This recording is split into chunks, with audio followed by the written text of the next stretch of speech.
भगवान श्री कृष्ण को विष्णु भगवान के 8वें अवतार के रूप में और अपने आप में सर्वोच्च भगवान के रूप में पूजा जाता है।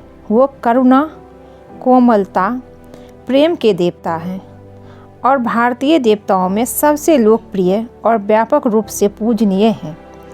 उन्होंने हमें जीवन, प्रेम, खुशी, धर्म, मोक्ष, मुक्ति, भक्ति, योग, ध्यान, धर्म, सत्य के बारे में सब कुछ सिखाया है। तो आइए जानते हैं श्री कृष्ण के श्री मुख से निकले हुए कुछ अनमोल शब्द, अनमोल वचन जो अर्जुन को श्री कृष्ण ने कहा है। भगवान श्री कृष्ण के इस अनमोल वचन के माध्यम से कार्य करने की नीयत का उल्लेख करते हैं। जब किसी भी कार्य करने में अगर लालच होगा, बेईमानी होगी, जलन होगी तो वो काम तो नहीं सही होगा, तो वो काम ना तो सही होगा और ना ही उसके परिणाम फलदायी होंगे। इसके अतिरिक्त जिस कार्य को हम पूरे मन से प्रेम पूर्वक करेंगे तो वो न सिर्फ हमारे लिए बल्कि समाज के लिए भी हितप्रद होगा। जो व्यक्ति कामी प्रवृत्ति का होता है, जिसके मन में लोभ होता है और जो अत्यधिक क्रोधी स्वभाव का होता है, उसके लिए नरक के द्वार सदैव खुले होते हैं। अर्थात ऐसे व्यक्ति को तो सिर्फ नरक में ही जगह मिलती है। भगवान श्री कृष्ण की ही इस सृष्टि के पालनहार है। वही इस संसार की शुरुआत थे, वही मध्य है और वही अंत भी होंगे। मनुष्य सब कुछ चाहता है पर सब कुछ उसे नहीं मिल सकता।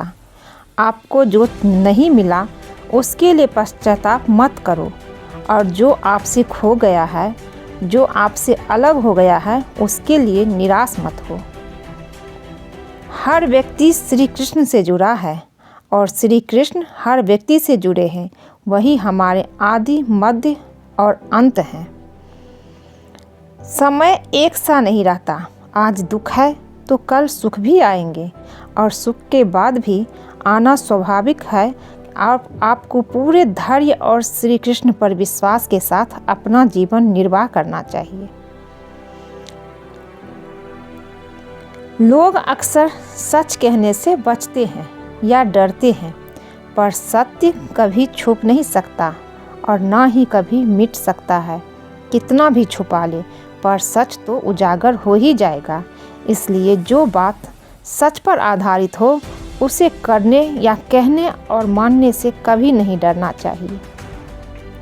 लोग अपने शरीर को सुंदर बनाने में लगे रहते हैं, पर आत्मा की सुंदरता शरीर की सुंदरता से कहीं ज़्यादा महत्वपूर्ण है। शरीर तो नश्वर है, मिट्टी ही तो है, मिट्टी में मिल जाता है, पर आत्मा अमर है।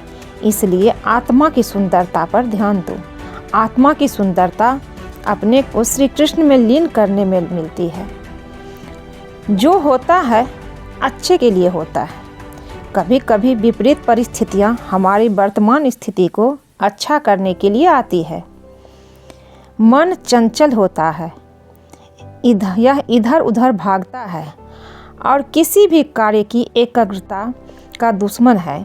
लेकिन यदि वो इस व्यक्ति के बस में हो जाए तो इससे अच्छा कोई मित्र नहीं है। मन को एकाग्र करना जरूरी है, बस थोड़े से प्रयास और अभ्यास की ज़रूरत है। मेरे लिए ना तो कोई घृणित है और ना ही कोई प्रिय, ना कोई निर्धन है और ना ही कोई धनी। बस जो भक्ति भाव के साथ मुझे याद करते हैं, मैं उनका हूँ और वो मेरे हैं। श्री कृष्ण उन्हीं के हैं जो श्री कृष्ण भगवान के हैं। भगवान तो बस प्रेम भक्ति के भूखे हैं और जो भी उनकी भक्ति में लीन होता है, जो भी प्रेम से उन्हें याद करता है, वो सदैव उसका कल्याण करते हैं।